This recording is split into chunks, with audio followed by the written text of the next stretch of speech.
Morning. Wala pa yung building nila, hindi pa tapos kaya tiyaga muna sila sa pagpapakain sa ganyan. Ayan o. Binila natin ng feeds para binila ni boss ng feeds para may pang suporta sa Dito pa lagyan mo. At least may karga na yun dyan, tapos magdagdag na sila ng kain ng damo dyan pag Yan.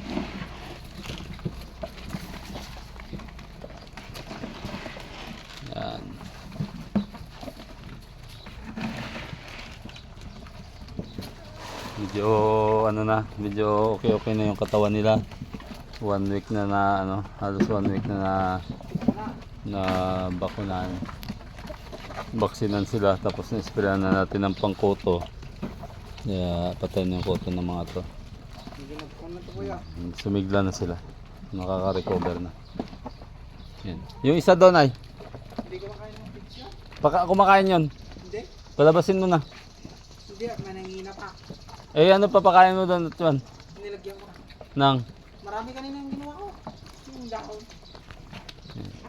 Mamaya kuha na po siya ng may isa kasi doon na mahina, kaya inisolate muna natin doon sa isang kulungan ng kambaboy. Makante naman yun. Doon na natin nilagay. Yan. Feed sila ngayon, tapos nung nakawala, dagdag na sila ng kain ng damo. Gagawa. Ito lang, ibang breed to, lalaki to, pasaway. Pero ang ganda ng balahibo nito. Okay, pag-away doon sa may ito ba yung isa? Ayun yata. Okay, pagmatigasan ng ulo. Yung mga Rhode Island natin. Hoy, hindi kayo kasama dyan. Mga crossbreed na Rhode Island dyan. Paramihin natin yan dito. Yan, pwede na mga isang buwan pa, pwede nang sabawan yan. At tumaba. Karinero? Hindi ito. Yan o. Saka yun o. Lalaki naman yan eh. Makas naman sila kumain ng feeds, pero hindi natin sila pwedeng i-feeds lahat kasi magastos yun. Nagawa natin dito, pinapakain natin ng feeds. Tapos may pagsugaan sila doon na damo para mayroon ng pondo yun sa nila. Yan kasi yung building nila guys, hindi pa tapos. Yan. Hindi pa tapos. Akala nila brand out niya yun. May kuryente naman. Kaya hindi sila nagtrabaho ngayon. Yan yung building nila. Pag natapos yan, medyo maganda na yan. Makaluwag-luwag na sila. Maliit kasi yung isa na yan, pangkambing. Doon sila na pansamantala natutulog. Dito, schedule bukas. Biyernes. Yan. Yan kayo para tumaba.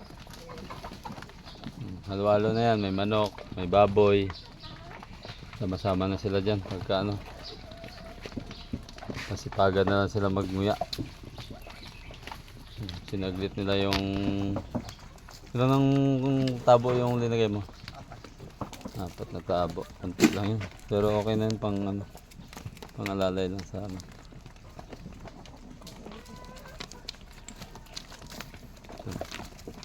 Ang balahibo nito. Tumaba. Sinigla na sila. Nung nakaraan nakakalungkot tingnan kasi matamlay talaga. Pero gawa na napurga na ito.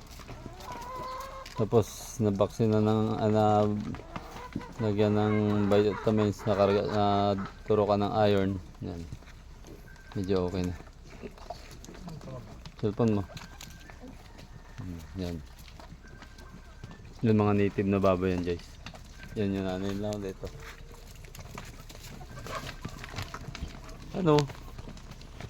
Pugi. Pag tumaba yan sila, okay na. At least ngayon medyo okay na. Yan. Tara. Oh! Sakati nang!